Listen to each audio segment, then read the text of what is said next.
केंद्रीय मंत्री राव साहब दानवे एबीपी न्यूज पर लगातार हमारे साथ मौजूद हैं। दानवे साहब, ये बताइए, 106 बीजेपी का आंकड़ा है महाराष्ट्र में विधायकों का, तो फिर वो जादुई आंकड़ा, बहुमत वाला आंकड़ा, वो कैसे जुटाएंगे? एकनाथ शिंदे गुट को साथ लाएंगे? वो देखिए, आंकड़ा बनता है नहीं बनता है आज नहीं बोल सकते। क्यों? इसके पहले भी सरकार बनाने के लिए राज्यपाल ने हमको न्योता दिया था, लेकिन हमसे आंकड़ा नहीं बनता था, इसलिए हमने ना बोल दिया राज्यपाल को। अगर आज राज्यपाल अगर हमें बुलाते हैं, अगर कोई हमारे साथ आ सकता है, शिवसेना अगर हमारे साथ आ सकती है, तो ये तो नहीं हो सकता कि हम ना बोलेंगे किसी को। लेकिन आज की स्थिति में भाजपा इस सत्ता संघर्ष में नहीं है, हम वेट और वॉच की भूमिका में है। तो सर, ये जो वेट एंड वॉच वाली भूमिका है वो इसीलिए क्योंकि 2019 में जल्दबाजी की सजा मिल चुकी है बीजेपी को। वो सुबह सुबह जो शपथ ग्रहण समारोह हो गया था, ये उसी वजह से इस बार कहते हैं ना कि दूध का जला जो है वो छाछ को भी फूंक फूंक कर पीता है, वही रणनीति अपना रही है बीजेपी। ये देखिए, जो हुआ था वो हो गया। हमने सवेरे सवेरे सरकार बनाई थी, लेकिन जो हमारे साथ आए उनके पास 7 लोग नहीं आए, इसलिए बात नहीं बनी। आंकड़े का खेल है, राजनीति आंकड़े का खेल होता है, और वो आंकड़ों के खेल में जो हमारे साथ आया था वो फेल हो गया। हमारे नंबर तो हमारे पास थे ही, लेकिन जो हमारे साथ आया था वो फेल हो गया, उसमें हमारा कोई कसूर नहीं है। अच्छा राव साहब, आपके बयान की वजह से ना महाराष्ट्र की सियासत में बड़ी हलचल हो गई है, क्योंकि एक तरीके से आपने तो डेडलाइन सेट कर दी सर। 2-3 दिन की बात आपने कर दी है, तो मतलब 2-3 दिन में सारा सियासी खेल होने वाला है, बीजेपी सत्ता में 2-3 दिन में आने वाली है। ये देखिए, आपको न्यूज लगती है, हम हमारे लोकसभा क्षेत्र में अगर हमारे अपोजिशन पार्टी वाला अगर मंत्री बैठा है और वो मेरे पहले कुछ भाषण देता है, तो उसके जवाब में मुझे कुछ बोलना पड़ता है। मैंने बोला, एक दिन में 13 इनॉग्रेशन आप रख रहे हो, एक दिन में 2-3 हो सकते, इसका मतलब आप जाने की तैयारी कर रहे हैं। इस सिलसिले में मैंने बोला, और ये ना मत समझो कि हम सरकार में नहीं आएंगे। हाँ, क्योंकि ये अल्पमत में आने के बाद राज्यपाल एक टेस्ट तो करेंगे ना। यहाँ तो राष्ट्रपति राजवट नहीं आएंगी, एक टेस्ट तो करेंगे कि जिसके पास आंकड़े उसको एक बार बुलाएंगी। अगर हमारे पास आंकड़े जब बनते हैं तो देखेंगे, नहीं बनते तो उस दिन भी ऐसा हो जाएगा और एक बार। सर, सवाल यहां पर यह उठता है कि आपको कॉन्फिडेंस इतना कहां से आ रहा है कि 2-3 दिन में, बस विपक्ष में आप लोग 2-3 दिन तक ही हैं, ये आत्मविश्वास कहां से आ रहा है सर? मुझे बताओ, मैं राजनीति में काम करने वाला आदमी हूँ, मुझ में इतना विश्वास नहीं आएगा तो मैं क्या काम का? पार्टी का नेता हूँ, पार्टी का काम करता हूँ, पार्टी के लिए तो उम्मीद रखता हूँ हमेशा के लिए। पर जब आप इस तरीके का बयान देते हैं तो फिर आप तो महाविकास अघाड़ी के जो नेता हैं उनके जो बयान है उन्हीं को बल देते हैं कि सारा का सारा खेल जो है दरअसल वो बीजेपी के इशारे पर खेला गया। ये सारा का सारा खरीद फरोख्त, बागी विधायक वो कह रहे हैं बिक गए, बीजेपी ने खरीद लिया। ये देखिए, जिस बार जब तो विधानसभा का चुनाव हुआ उस समय मैंडेट हमारे फेवर में था, लोगों ने दिया, और मोदी जी के नाम पे वोट मिले शिवसेना को और बीजेपी। लेकिन उसके बाद उन्होंने बगावत कर दी, और बगावत के बाद कांग्रेस और राष्ट्रवादी के साथ सरकार बना। हम पहले दिन से बोल रहे थे ये सरकार हम नहीं गिराएंगे, ये आपस में झगड़ेंगे और गिरेंगे, वही हुआ। ये आपस में झगड़ा करके सरकार गिर रही है, इसमें बीजेपी का कोई संबंध नहीं है। अच्छा राव साहब दानवे, एक बात और बता दीजिए चलते चलते, अगर सरकार महाराष्ट्र में बीजेपी बनाएगी, महाविकास अघाड़ी सरकार सत्ता से जाना तय है जिस तरीके से आप कह रहे हैं, तो फिर एकनाथ शिंदे गुट साथ में आता है तो मुख्यमंत्री की कुर्सी किसके पास रहेगी? बीजेपी के पास, या फिर किसी दूसरे का सम्मान में उसको दी जा सकती है सीएम की कुर्सी?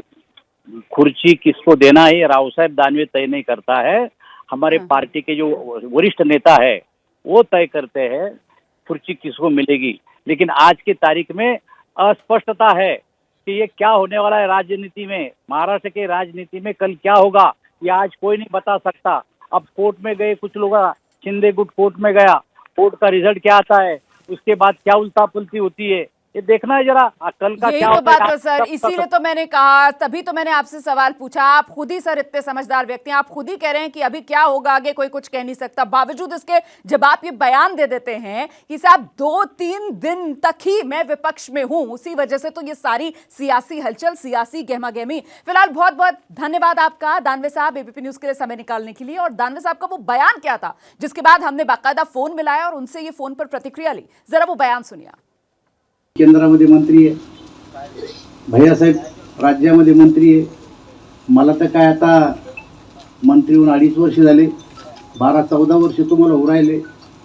तर 14 वर्षामध्ये तुम्ही जे जे केलं आणि अजून काही करायचं राहिलं तेवढं लवकर करून घ्या, वेळ निघून जायला लागली. त्याच्यामुळं पुढच्या काळामध्ये जर तुम्हाला संधी पाहिजे असेल तर त्याचाही विचार आपल्याला करता येईल. पण जिल्ह्यामध्ये बऱ्याच गोष्टी अजून आपल्याला बाकी आहे. पण टोपे साहेब अजून मी 2-3 दिवस विरोधी पक्षात आहे आणि माझी बाजू मी तुमच्या पुढे मांडली पाहिजे. तो ये महाराष्ट्र की सियासी उठापटक का मिजाज है और इस सियासी जो लड़ाई है अब वो आ गई है देश की सबसे बड़ी अदालत सुप्रीम कोर्ट के पाले में। आपको सीधे लेकर चलेंगे, मेरे साथ मेरे सहयोगी निपुण सहगल इस वक्त मौजूद हैं और जरा निपुण सहगल से जानते हैं। निपुण, कुछ जानकारी मिल रही है, कब तक मामला सुप्रीम कोर्ट में सुनवाई के लिए आएगा? रोमाना देखिए, आइटम 34 और 35 यानी 34 और 35 के तौर पर सूचीबद्ध है ये मामला।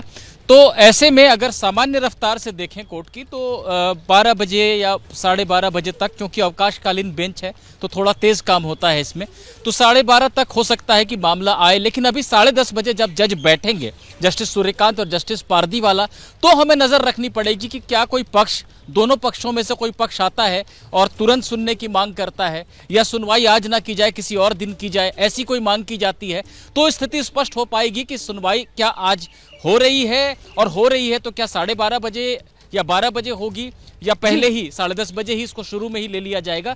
ये सारी स्थितियां अभी 10:30 बजे क्लियर होंगी। लेकिन इतना तय है कि बिल्कुल निपुण सहगल, मैं आगे आपके पास आऊंगी। इस मामले के मुख्य बिंदु क्या रहने वाले हैं आज अदालत में जब ये मामला आएगा, तो आप इसके बारे में जानकारी और दीजिएगा दर्शकों को। फिलहाल मेरे साथ मेरे 2 और सहयोगी इस वक्त मौजूद हैं। अंकित गुप्ता मुंबई में देवेंद्र फडणवीस के घर के बाहर से मौजूद हैं हमारे साथ, और साथ ही आप देख सकते हैं सूरज ओझा भी इस वक्त हमारे साथ मौजूद हैं गुवाहाटी से, उसी होटल के बाहर जहां भीतर एकनाथ शिंदे गुट के विधायक मौजूद हैं। और ऐसे में सूरज, बताया जा रहा था कि सुबह में बैठक करनी है एकनाथ शिंदे गुट में अपने विधायकों के साथ। एकनाथ शिंदे को कुछ जानकारी मिल रही है कि बैठक शुरू हो गई है, और इस बैठक का आज एजेंडा क्या है?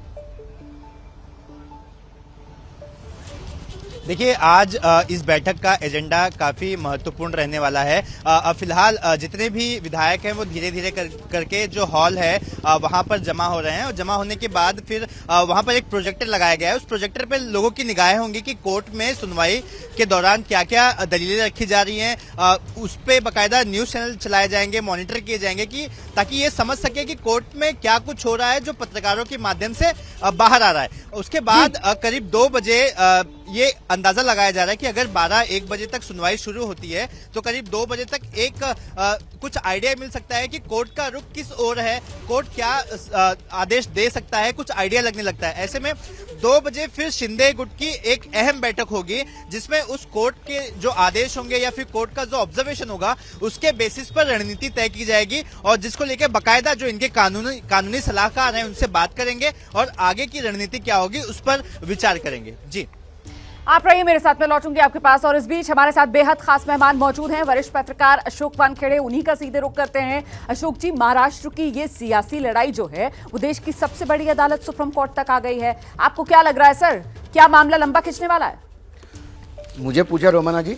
जी हाँ, नहीं, मामला लंबा खींचने का भी मुझे तो नहीं लगना चाहिए, क्योंकि सर्वोच्च न्यायालय का एक ऑलरेडी ऐसा डिसीजन है शरद यादव के केस में कि जब शरद यादव जनता दल यूनाइटेड के राज्यसभा मेंबर थे और वो आरजेडी की एक मीटिंग में चले गए थे, तो उसी को पार्टी विरोधी कार्यवाही बोली है। वो भले ही सदन के अंदर नहीं हो, लेकिन जनता दल यूनाइटेड ने उनकी मेंबरशिप रद्द करने के लिए बोला, और उसके बाद वेंकैया नायडू जी ने वो रद्द की और सर्वोच्च न्यायालय ने उसको अपहेल्ड किया। इसका मतलब पार्टी की खिलाफ गतिविधियाँ यदि पार्टी के सदन के बाहर भी होती है तो ये पार्टी को अधिकार है कि वो करे। ये हमारे यहाँ जो ऑलरेडी सर्वोच्च न्यायालय का केस है उसमें रेखांकित है। लेकिन अब इसको किस पॉइंट ऑफ व्यू से, क्योंकि हमने देखा न्यायपालिका लगातार नए नए आयाम भी स्थापित करती है, नए नए डिसीजंस भी देती है और वो नए साइटिंग होती है। तो ये बेंच अब क्या डिसीजन देता है, ये वर्तमान में जो पुराने डिसीजंस को देखते हुए ये तो लगता है कि शिवसेना को ये अधिकार है कि वो 16 लोगों के खिलाफ कार्यवाही करे, क्योंकि वो लोग चले गए, मीटिंग में बुलाने के बाद नहीं आए, जाने के बाद वो विरोधी पार्टियों के लोगों से मिले हैं। ये तमाम जो चीज़ें हैं ये इसको तो बड़ा बल देता है। लेकिन अब वर्तमान में ये भी देखना चाहिए कि अब ये वर्तमान का जो बेंच है सर्वोच्च न्यायालय, वो पुराने केस को टर्न आउट करता है या नया कोई आयाम स्थापित करता है। ये तो मुझे लगता है कि अभी 11 साढ़े 11 बजे तक कुछ ना कुछ इसका एक टोन समझ में आएगा। बिल्कुल, तो अशोक वानखेड़े को आप सुन रहे थे और मैं आगे बढ़ते हुए आपको बता दूं, अशोक वानखेड़े मतलब महाराष्ट्र की राजनीति के सबसे बड़े जानकार, महाराष्ट्र की राजनीति को करीबी से बारीकी से समझने वाले, देश में सबसे बड़े महाराष्ट्र एक्सपर्ट अशोक वानखेड़े इस वक्त आपके चैनल एबीपी न्यूज पर हमारे साथ मौजूद हैं। और इस बीच एक और खास मेहमान जो इस वक्त हमारे साथ मौजूद हैं, आप देख सकते हैं केसी कौशिक साहब इस वक्त हमारे साथ मौजूद हैं। केसी कौशिक साहब के बारे में आपको बता दूं, संविधान एक्सपर्ट है, पूर्व additional solicitor general of India है। केसी कौशिक साहब, बहुत शुक्रिया आपका एबीपी न्यूज के लिए वक्त निकालने के लिए। सर, सबसे पहले तो बताइए कि जिस तरीके से महाराष्ट्र का मामला उलझा हुआ नजर आ रहा है, मामला अदालत में पहुंच चुका है, इस मामले को अगर संविधान की कसौटी पर कसें, अभी तक जो डिटेल्स सामने हैं पब्लिक डोमेन में, उन्हें देखकर आपको क्या लग रहा है?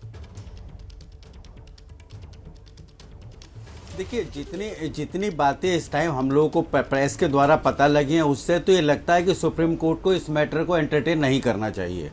क्योंकि बेसिक बात यह है कि यदि हर इस तरह के मैटर को सुप्रीम कोर्ट ही एंटरटेन करने लगा तो बड़ा मुश्किल हो जाएगा। हाई कोर्ट क्या करेंगे फिर, अपने में एक सवाल है। दूसरी बात यह है कि जो प्रेस के माध्यम से हमको पता लगा, रिट पिटीशन तो हमने नहीं देखी है, लेकिन जो प्रेस के माध्यम से पता लगा है वो दो चीज़ें चैलेंज कर रहे हैं। एक तो वो कह रहे हैं कि जो डिप्टी स्पीकर है उनको पावर नहीं है, दूसरा उन्होंने जो है ना एक रेजोल्यूशन मूव कर दिया। ये अपने में जो दोनों में कंट्राडिक्टरी चीज़ें हैं। बेसिक बात यह है कि यदि किसी भी असेंबली में या पार्लियामेंट में या तो स्पीकर होगा या डिप्टी स्पीकर होगा, ये एडमिटेड फैक्ट है। इसमें महाराष्ट्र में आज की डेट पे स्पीकर नहीं है तो डिप्टी स्पीकर को ही स्पीकर की पावर एक्सरसाइज करनी होंगी। ये तो हमको सबको समझना चाहिए। अब दूसरी बात ये है कि जिस तरह से ये जो स्प्लेंडेड ग्रुप है वो ये कहता है हम ओरिजिनल पार्टी हैं, तो ये अपने में एक अहम मुद्दा है कि ओरिजिनल पार्टी कौन है, क्या है, कैसे तय होगा। सुप्रीम कोर्ट ने इसमें बड़ा क्लेरिफिकेशन दे दिया है। जहाँ तक मेरा मानना है कि 10th शेड्यूल की जो भ्रांतियां हैं वो इसलिए ज़्यादा बढ़ती जा रही हैं कि सुप्रीम कोर्ट के बार बार ये कहने के बाद कि इस तरह के फैसले 90 दिन में डिसाइड होने चाहिए। स्पीकर महोदय या आपके जो हाई कोर्ट्स हैं उसको 90 दिन में डिसाइड नहीं करते, इसलिए इस तरह के मुकदमे ज़्यादा बढ़ते जा रहे हैं।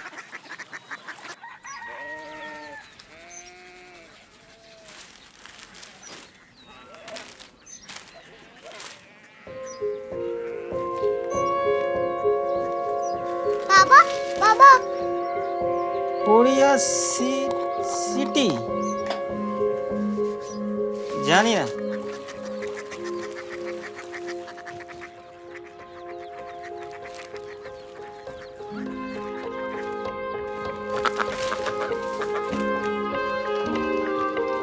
Korea city? हाँ।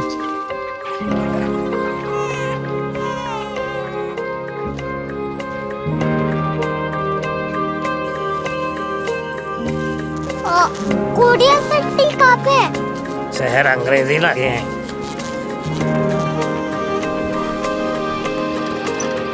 Korea city.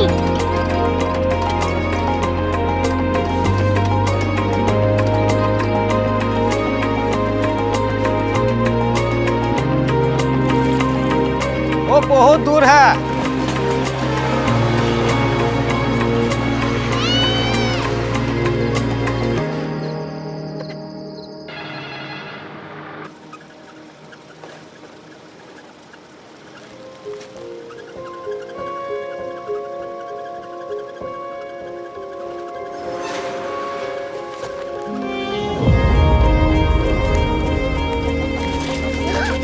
Korea city.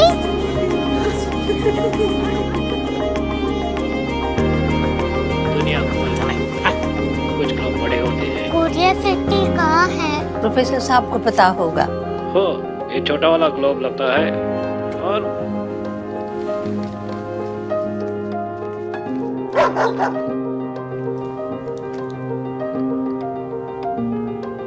पता नहीं, मेरी बेटी से जाके मिल लो, शायद उसे मालूम हो।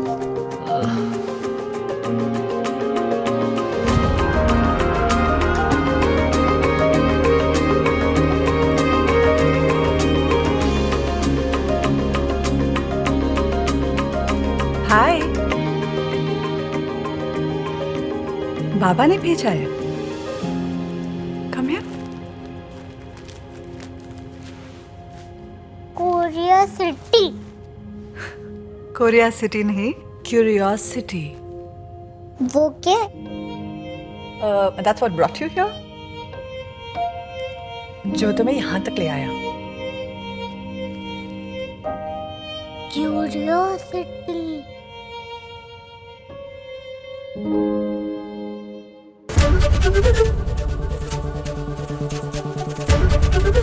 एबीपी न्यूज आपको रखे आगे।